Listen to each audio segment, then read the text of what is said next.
ഞാനൊരിക്കലും ഒരു ബിസിനസ്സിലേക്ക് വരണം, അതല്ലെങ്കിൽ ഒരു വീട്ടമ്മയിൽ നിന്നൊരു ബിസിനസ് എന്നുള്ളൊരു ഐഡിയ ഒരിക്കലും എനിക്ക് വന്നിട്ടില്ല. എല്ലാ സ്ത്രീകളെയും പോലെ തന്നെ സാഹചര്യമാണ് ഏതൊരു പെണ്ണിനെയും മാറ്റുന്നത്. അപ്പോൾ എൻ്റെ ജീവിതം മാറ്റിമറിച്ചത് ഒരു 2013 സാമ്പത്തിക മാന്ദ്യം ദുബായിൽ വന്നതോടുകൂടെ എൻ്റെ ഹസ്ബൻഡിൻ്റെ ബിസിനസ് എല്ലാം പോയി. അപ്പോൾ എനിക്ക് 5 മക്കളാണ്. So I have to look after dum.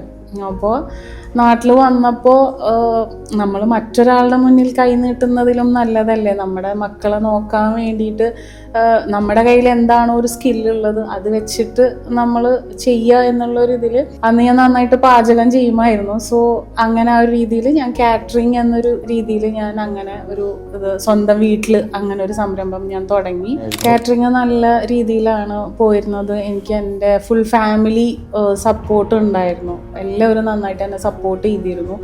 അത് കഴിഞ്ഞിട്ടാണ് 2018 പ്രളയം വന്നതോടുകൂടെ എൻ്റെ ജീവിതം മാറ്റിമറിച്ചത് പ്രളയമാണെന്ന് തന്നെ പറയാം.